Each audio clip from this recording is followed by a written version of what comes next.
the change of the patch, but Rise being taken away from Dade, this was a ban that we saw both games in the IG series. Well, Dade is one of the best Rise to ever play. He's not one of the best Rises. He is the best mid-Rise. He is fantastic. Along with Alex Ish, probably the only other player that can make a claim like that, who played a fantastic mid-Rise.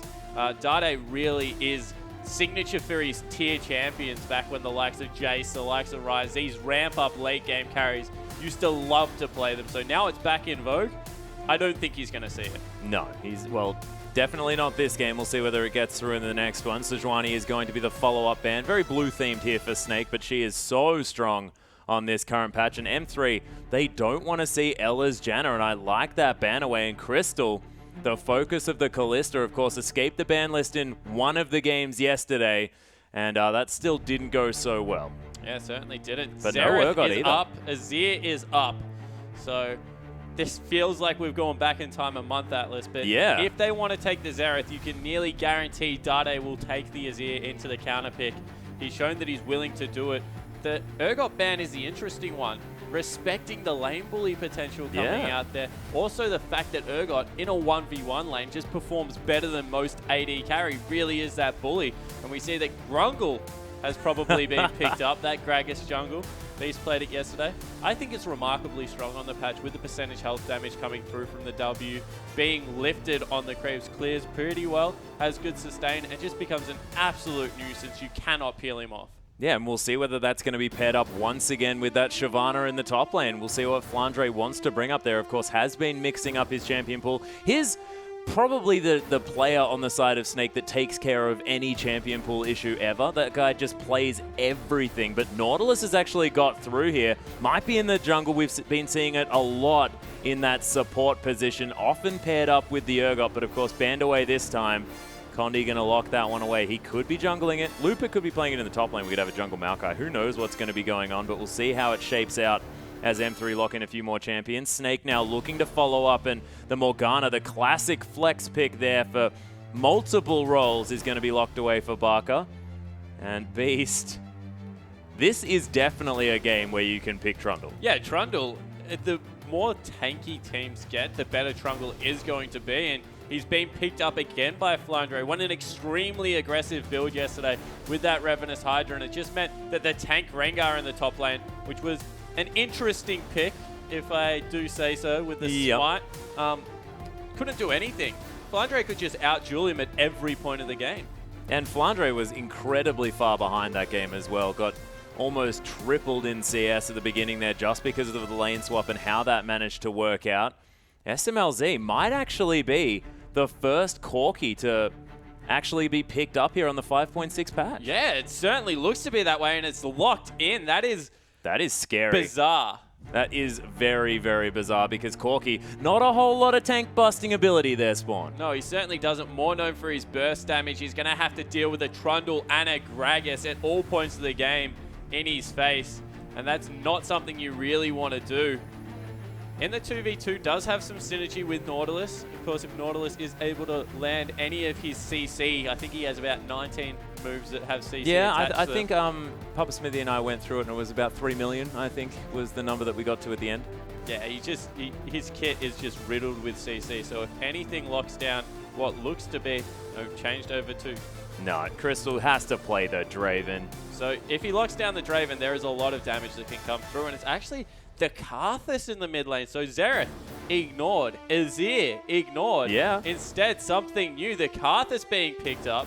And Barker just showing that, yeah, okay, you guys might be talking about my champion pool, saying that maybe it's suffering just a little bit, but he has the option to go to his comfort picks. Not this time. Going to be picking up that Karthus to take into the mid lane. And Snake sitting pretty comfortable there in second position, but we'll see whether this is going to be a team comp that they're serious about and definitely want to get working for them, because as soon as they make these things happen, that has to be banned away in the playoffs, and that is something that other teams are going to have to be looking at. Yeah, certainly is, and a little bit more of a standing composition coming through from M3. Looks like Snake definitely adjusting to this patch very well, and M3 kind of stuck a couple of patches ago, because if that team comp had have come out, yeah, I think we would have said, oh, Nautilus support, this is so inventive, but of course hasn't been this weekend. It's been banned away. It's been picked up every time it's been left open. And Flandre is going to be taking that Trundle into the top lane. Beast on the Gragas as well, the Grungle. And it's very interesting because we've got the Lee Sin versus Gragas matchup, and they work fairly similarly. Yeah, they're exactly the same champion, nearly. I call Gragas at the moment good Lee Sin. Yeah, I was going to say, I was wondering whether you actually wanted to coin that one there. Because they both have percentage damage on their main clear ability, the Q for Lee Sin and, of course, the W for Gragas. Yep. They both have a slow in the Q and the E for Lee Sin, so they're very remarkably similar champions. Both traverse terrain very well, have a good Sightstone build if you so want it, and the ultimate is what it's all about, knocking that all-important carry back into your team. Gragas is maybe the easy mode a little version. bit better because he splits the rest of the team away as we go through the lineup. So I really do like what Beast has got here. Of course, with the Cinderhulk, just becomes unbearably difficult to deal with. Yeah, and he's just going to be a massive tank in that front line as well. And like we said, Corki not very good at busting down these tanks. We'll see what the build is going to be that comes through from SMLZ, whether he's going to go for a Blade of the Ruined King Corki that we've seen a lot from a lot of the Corkis here in China as well, trying to go for more of that percentage health damage burst. But otherwise, not entirely sure how this one's going to work out. Yeah, I want to see what he does. Does he go for the single damage? Does he pick up Zerka's Greaves, mix it up? Maybe even an Infinity Edge. There is a lot that you can do in here, but we'll have to see. We will, as we'll get onto the Rift.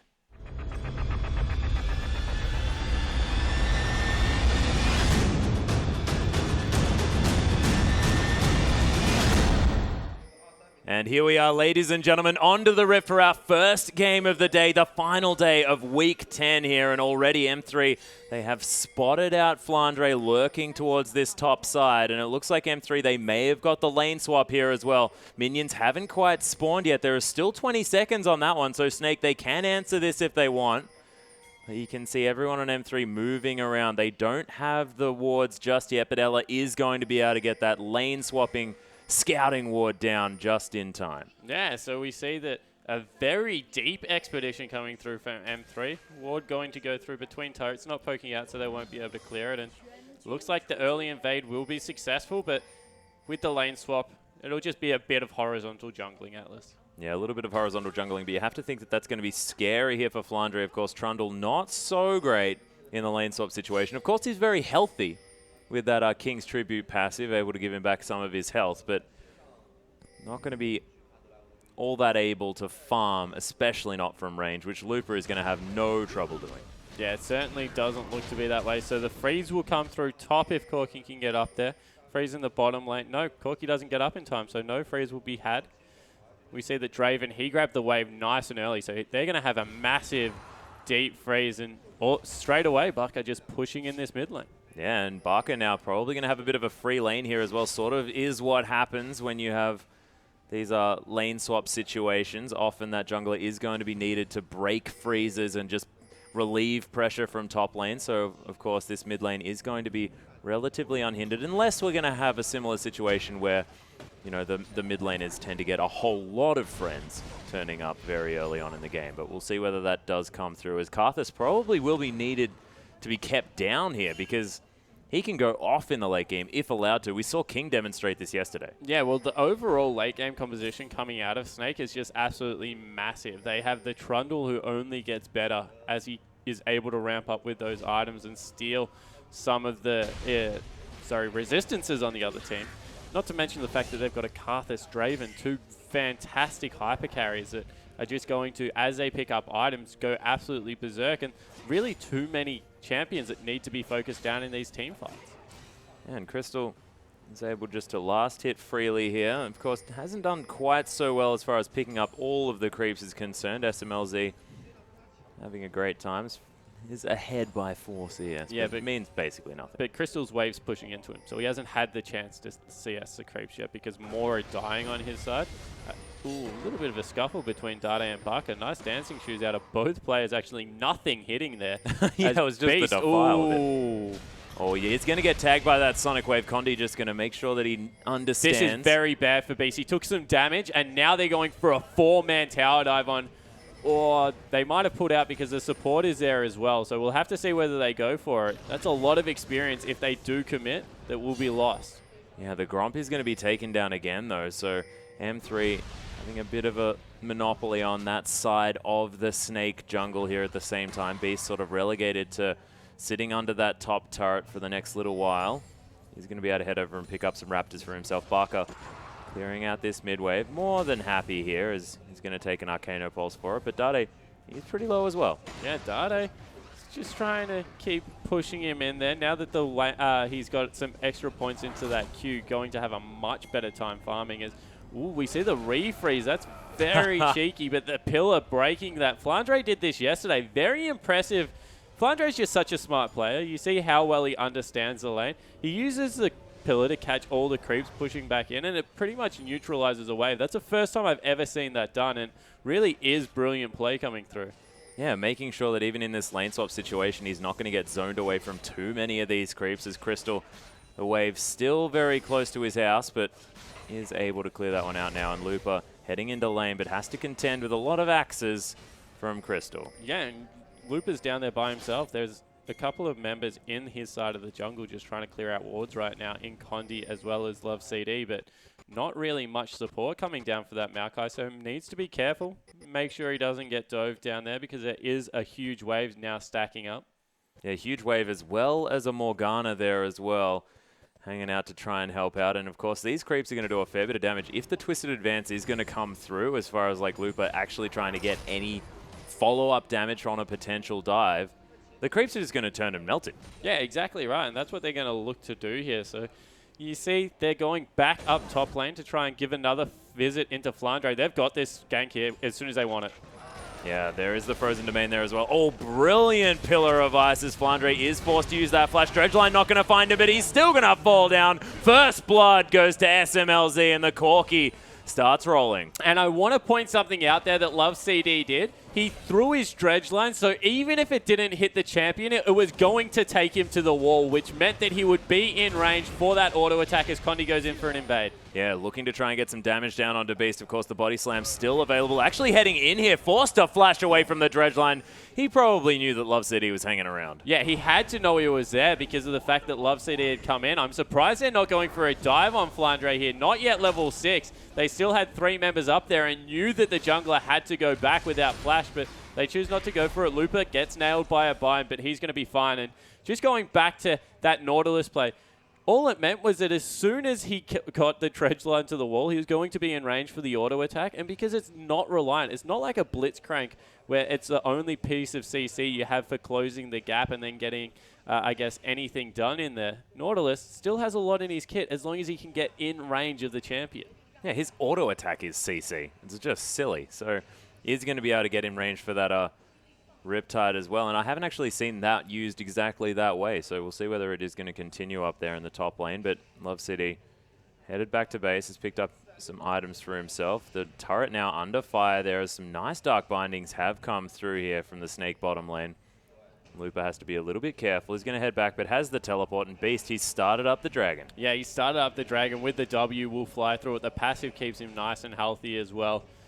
Really can't, I guess, stress how strong Gragas is on this current patch. As far as tanky sustained junglers go, sure, he doesn't have the damage that Lee Sin is going to put out, but as far as, I guess, just being able to survive and farm the jungle is fantastic. Leveling that W first, as you can see there, for the extra damage to the creeps, and he solos a dragon pretty much with the support half health.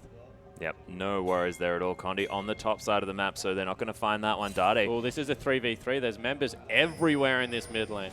Yeah, this is going to be a big skirmish here as Ella is in perfect vision of Dade, so he's just going to stay back there a little bit. Actually tries to get a little bit of follow-up damage there onto Barker, but both of these champions very high range.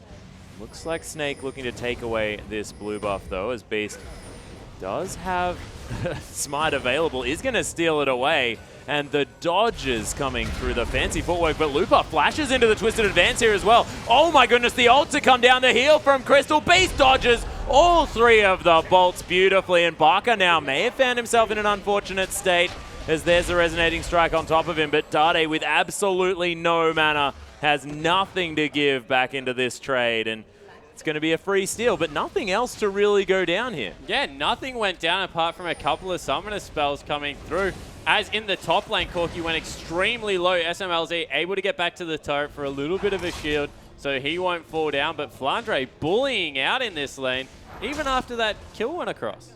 Yeah, and he's got a Doran's Blade. He's also picked himself up a cloth armor as well. But at this stage of the game, he needs magic resist if he's going to be going against this this Corki. Seems to have not mattered, though, as far as that trade was concerned. Whirling Death is going to clear out some minions here on the bottom side. Crystal actually calling that one back relatively quickly. You can see taking down the turret.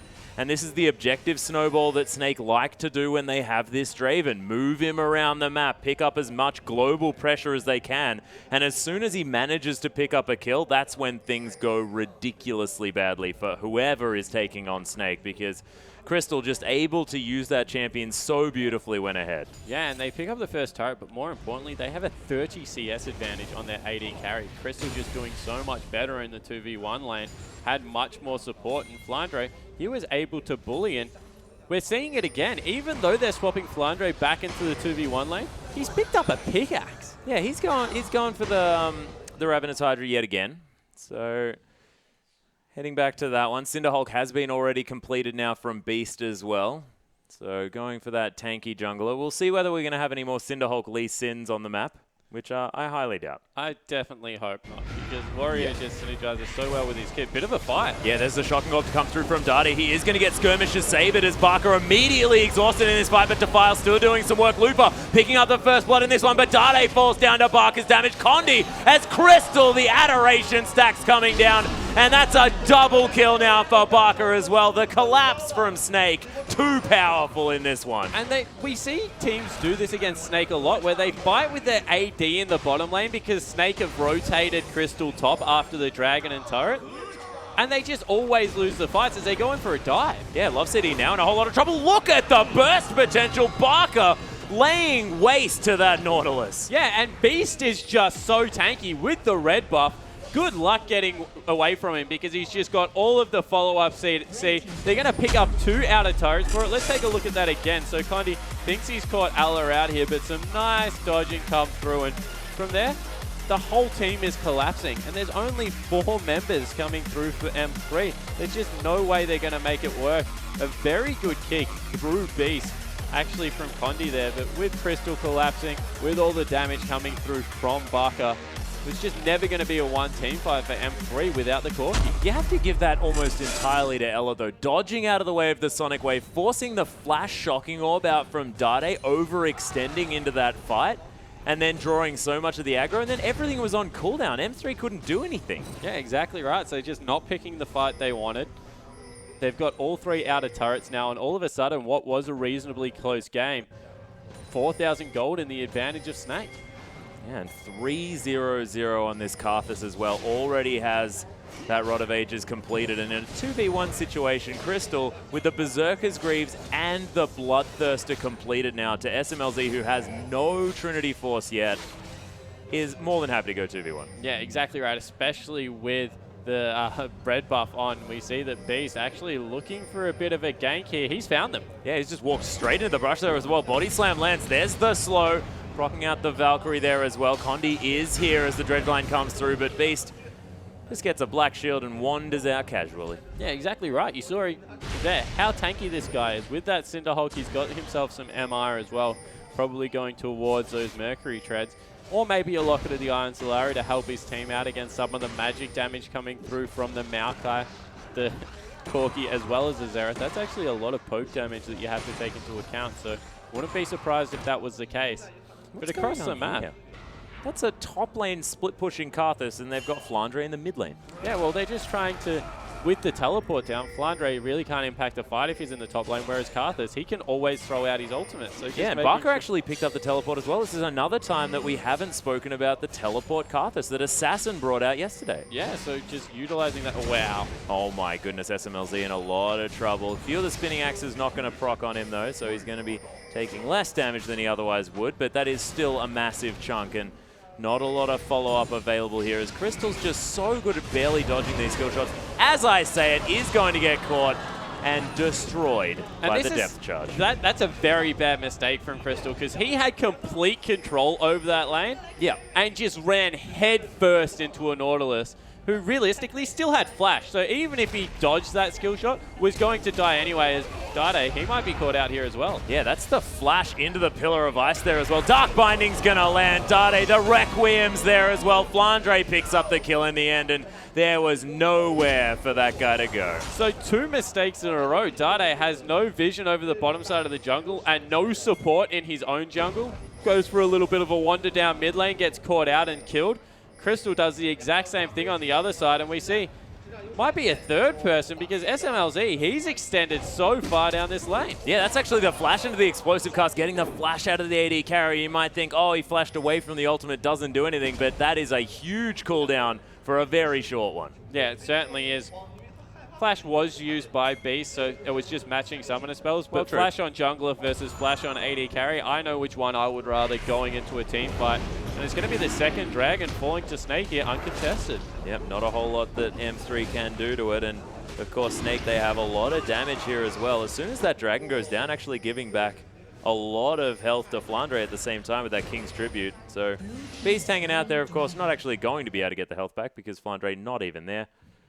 And we'll see how this one pans out as Flandre thinking about heading back to base, but Crystal does have an extra pickaxe now, going for that last Whisper as his next choice. And we'll see whether he continues with his new Draven build, which has incorporated a little bit more crit into it. Yeah, Phantom Dancer and an IE came through yesterday from Crystal on his Draven build, and he was absolutely massacring people in the late game. Yes, and it was no real difference, but it was just a different item to do exactly the same thing that Crystal tends to do on that champion. Conde going to take down some Raptors. Crystal still here on the bottom side. SMLZ not going to find the rocket here as he walks straight in, gets stood aside here at the same time as Phosphorus Bomb gets basically ignored by Crystal. The W getting spammed. There's the heal as well. Whirling Death. And there's the revenge kill for Crystal. Looper comes in, but I don't think Crystal minds too much as Barker. He's teleported in from the backside. There's the flash coming through. Depth charge going to land on a Crystal, and there it is.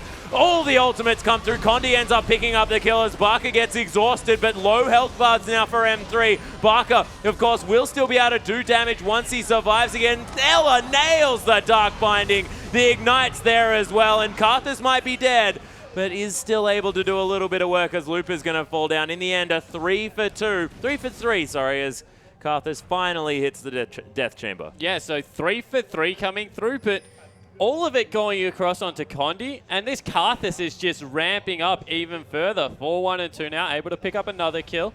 And you really don't want to be picking up kills as Lee Sin at this point in the game. It's funny, we'll take another look at it, but just give some kills to Dade. They didn't do it yesterday, they're not doing it today. But Looper comes in here. Very good 1v1 from Crystal, but then he committed so much. He's healed so many of his abilities to get in close from there. Really was just going to be bad news for his team because he was out of mana. The snipe with the ultimate came through from Conde. That was okay, that one. This one here, a little bit selfish to take the kill with a Q follow-up. And then he chases into his death, actually. Luckily, Alla was a recipient of that bad move. And Dade finally got the shutdown kill on the way out. But all 3 of those kills could nearly have been picked up by Dade there. And that would be a 4-2-3 Xerath in the mid lane, who is extremely fed going into the 20-minute mark of the game, looking much better than what he is now with an extra 600, 700 gold.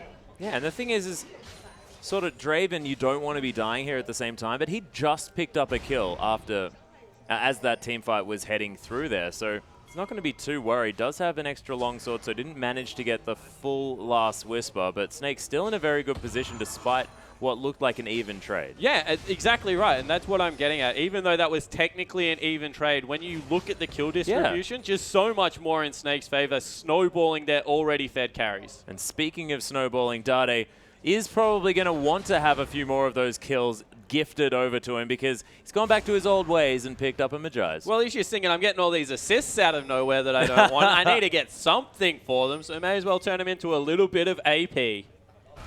No worries. Ravenous Hydra completed by Flandre, demonstrating its effectiveness on Looper here on the top side, zoning him away from this creep wave.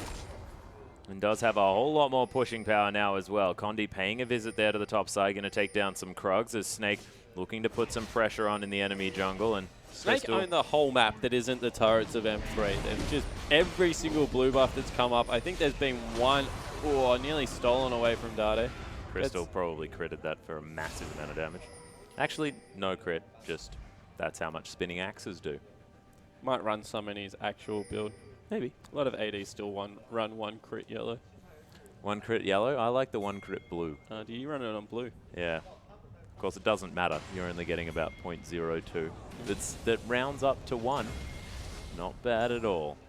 Dade clearing out some minions in the mid lane, and Crystal not wanting to overextend too far. Of course, learnt his lesson a little bit from that last one. Well, it's just the fact that Nautilus still has all of this CC, and it looks like it will be the Blade of the Ruined King coming out of Corki as the second item. So SMLZ changing up his build for this tanky meta, going back to the Blade of the Ruined King. Of course, we saw it be very popular at the start of the season. People then went towards the Bloodthirster for the extra turret damage in what was a very fast push meta. Not surprised we see it go back to the Blade of the Ruined King. Yeah, and Crystal now using the Whirling Death to clear out this minion wave. SMLZ picking up as much farm as he can, has still been behind. And yeah, the gold 2,000 in favor of Crystal is insane. Yeah, it certainly is, and a lot of gold in favor of Flandre in the top lane as well, who's just been involved in more kill participation. So really is a balanced game at this point. M3, they're definitely not out of it yet. They scale very well in their own right. And the one thing I do like about the Xerath-Karthus matchup is that Xerath has the ability to kill Karthus before he gets into a fight. Yeah. With all the long-range poke coming through, particularly late game. And that's an extremely greedy build coming through from Beast in Bucker in the mid lane. He hasn't picked up a Zhonya's Hourglass, went for the death cap. So they're looking to finish this one early. So there definitely is a window coming through for M3. They just need to play it extremely well. Less margin for error coming through. Yeah, and of course with that death cap though, I mean, Death Defy is still there, so he doesn't really mind too much if he dies. So maybe just thinking, if I can get myself into the right position in this fight, then I can just die and get a whole lot of lay waste. Maybe the Requiem then after the fight is done and pick up some kills that way. Sonic Wave not going to find Beast there in the mid. And you have to think that that tier is very close to stacked up, as Crystal just going to beat down this dragon on his own. Yeah, he certainly is, and he's gone away from his build yesterday. Apparently that's just for snowballing. This one here today, a little bit more normal as the ultimate comes through from Dade. Not able to grab that one there. Good smart, securing the dragon. Is back to the Trinity Force as the third item. Yeah, actually decides not to go for the Ghost Blade as well. So still a bit of a change up, but I do very much like the Trinity Force coming through from Crystal. You get to capitalize on being able to reset your W so much more. As Beast might have been caught out here as well, but he's so tanky. There's the explosive cask as well, just sending Madade a message. As Barker going to clear out this pink ward, and Beast, he's almost back to full health again. Yeah, there is absolutely no way you kill him at this point in the game unless you're bringing your AD carry to the fight. He just does so much work as Love CD gets caught out there. Has to use his flash. They're just trying to get position around the top side of their jungle, but it's not working. Yeah, and Crystal just... No one can come near that creep wave because Crystal's just going to auto-attack them for half of their health. It doesn't matter who it is. Of course, that Last Whisper already being built up, and he has so much follow-up, or with the Rage passive of the Phage as well. Yeah, so Crystal, he's in a good position. I still think in a 1v1, if Corki gets a jump on him, he nearly can win the fight. Really is about this Karthus. Karthus can just add a 600 damage spell from anywhere on the map as soon as a 1v1 breaks out, and that's the danger of trying to duel anything on the map at the moment if you're M3. Karthus is just going to make it an unfair fight. Oh, the steal away there, so Crystal not going to steal away the Raptor. And I say steal, that is Condi locking up his own Raptor. He managed to get it. Cinderhulk completed, of course, by Beast, but the Warrior Enchant did come through from Condi this time, so they're going to have a little bit more damage available in these fights. Does also have the Aegis of the Legion. They're going to want as many of those as possible, you have to think, just to try and weather the storm of this Karthus damage. And having a couple on the team is fine. Of course, the users of that item are going to get double dipping of that particular aura. But having extra shields from the Locket of the Iron Solari when that Requiem's coming through can save lives. Yeah, it certainly can. You really can have one for the start of the fight when you go in and first initially dive on him, then one on the exit, as you were talking about. Will be lessened, of course, if you are the recipient of both shields. But still not a bad item. Very cost-effective coming through there. I like the build Dade's gone for. He's literally just swapped out a death cap for Magias. For a Magias. Yeah, I like it. Very cheap, and we see Baron actually started up here from Snake, and we talked about how tanky Beast is. He's using his passive as well. they're flying through this, and he's not taking very much damage. Yeah, but Ella with complete monopoly of the vision here as well, just scoping around. Doesn't actually clear out that one, but look at how quickly that Baron fell down. Snake with just complete control. In the meantime, Flandre attempting to steal away a blue buff, but Dade with a very cheeky move steals that one for himself. Yeah, so they secure their own blue. They just have to give up a Baron for it. So that was the answer of when they were going to get it back. I'm sure Dade is happy. Got the blue, guys. Don't even worry about it. Nailed it. Yep. But, of course, Snake still in complete control of this one. 8,000 gold is the lead now with the Baron buff, now wanting to take down the last remaining inner turrets. Of course, mid lane and bottom lane look to be where they're going to be standing. Crystal pushing out the top wave as well, making sure that someone has to deal with it. This Flandre is going to buff up some creeps and head around here. Of course, 3 members, probably a few too many for Flandre to deal with, despite having that subjugate and it being so powerful in these skirmishes, just making him so tanky. Yeah, he certainly is extremely tanky at this point of the game, going for some flat resistance. Normally with the subjugate, you do want some health coming through there a little bit earlier, but he's very beefy at the moment, is Flandre, and we'll have to put up a very good fight, particularly with those Mercury treads coming through. So yeah, you can imagine wants to build that Spirit Visage pretty soon as well. Just wanted to get some extra armor. The cooldown reduction very, very strong for both his short cooldown abilities. If you can just chomp every second auto attack, it's very, very strong. But having that Pillar of Ice available more and more often is definitely very, very good, because it's just such a great tool in these fights. As Flandre smacking down this turret, and the fact that you can chomp turrets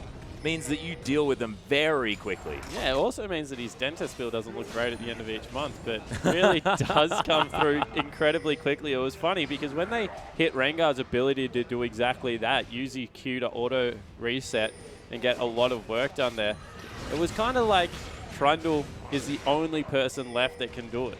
And yeah. Does it extremely quickly. And does it with his face, which is also a little bit interesting. But Beast actually going to knock Lupa back into Crystal here as well. That is not a tank. Look at this damage going down. Whirling Death, definitely named correctly, as Lupa does get the passive proc. A lot of health back here as well. The Requiem actually dodged by the Twisted Advances. Lupa picks up Beast, and Crystal gets exhausted. Right as the Arcane comes through, as SMLZ trying to hit him with some moves. And oh my goodness, the snipe from Dade picking up more and more gold. And Magi stacks as Flandre. He's going to fall down here as well. SMLZ doing a lot of damage there in the backline as, oh my goodness, Ella gets stunned up by Dade. He's charging the Arcano Pulse, and that's more kills for this Xerath.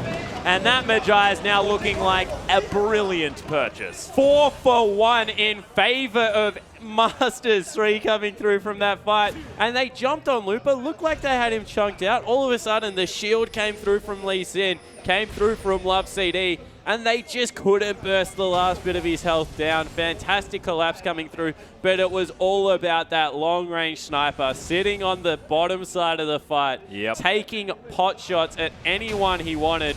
Dade had an absolute field day there, Atlas, and starting to ramp up now on this era. Yeah, this is double-digit Magi stacks as well, and now has a whole lot more money to go back and spend as Beast. He is going to find M3 attempting a bit of a dragon here, and it's going down very quickly. Condi going to secure that one as well, as Love City has to deal with the big barrel man, actually body slamming himself in there. Oh, explosive cast, not going to find it. As M3, they take their first dragon and they're out of there, and that's going to put the timer back a little bit here for Snake, because they had a complete monopoly over that objective. Yeah, they certainly did, and the gold advantage is absolutely still there for Snake, don't get me wrong, and the fact that they've got scaling, but now they have to worry about their positioning in these team fights, because Dade is the Fed member. He's gone back, he's picked himself up a needlessly large rod. The way Dade plays, that is not a Zhonya's Hourglass. That is a death cap coming through, definitely. Let's take a look at it. And they really expend so much here to try and grab Lupa's Dragon's ultimate, as well as the Whirling Death coming through afterwards. And from there, it was all about the shields. One shield, second shield comes through. All of the abilities being used, and the passive got propped twice in very quick succession. Lupa walked out of there healthier than he was when he began. And SMLZ, he's a pretty aggro AD carry, just looking to get in the way of everything. But Dade, from the bottom side, no one's come near him the whole fight. has just been taking pot shot after pot shot. And more importantly, weaving that red buff auto attack in whenever he can to make sure the slow's coming through, just making it even easier for himself. Yeah, wasn't a problem there at all. And Flandre actually spent a lot of his time tanking a turret as well, which definitely wasn't working out there for Snake. And see whether they can orchestrate these fights a little bit better moving forward, because that's a Trinity Force now completed by Crystal, and he's decided that he wants to at least be able to ignore the first spell coming through from Dade. Looks like a Banshee's Veil is going to be the next option. Yeah, it certainly looks like that's what he's moving towards, but the thing about picking up a defensive item means that technically SMLZ, as soon as he grabs another 1,000 gold, will be doing comparable damage. With the build he's going for there, I don't like the Spell Pen boots. Get rid of them, pick up some Zerka Greaves, get some free hits through, because with the Blade of the Ruined King, as well as that Last Whisper, if you're an auto attack based Corki, you're going to be shredding through some of these tanks. Yeah, that's true. And the fact that you get Sheen procs there as well from the Trinity Force, you're definitely going to be doing a whole bunch of damage. The fact that you get on-hit effects using that as well, that is going to be massive burst. So the Squish is going to be taking a whole lot. The Blade of the Ruined King and the Last Whisper, as you mentioned, also going to be helping out heaps for him as well. So, Crystal. And as far as 2-item spikes go for AD carries, Sork Boots Trinity Force is probably the luxury. That's the best you can get as far as being as strong as you want on an AD carry at about the 15-minute mark of the game, depending on how quickly you get there. But when it gets to this late game situation, Zerka Greaves is just so much better in every single way.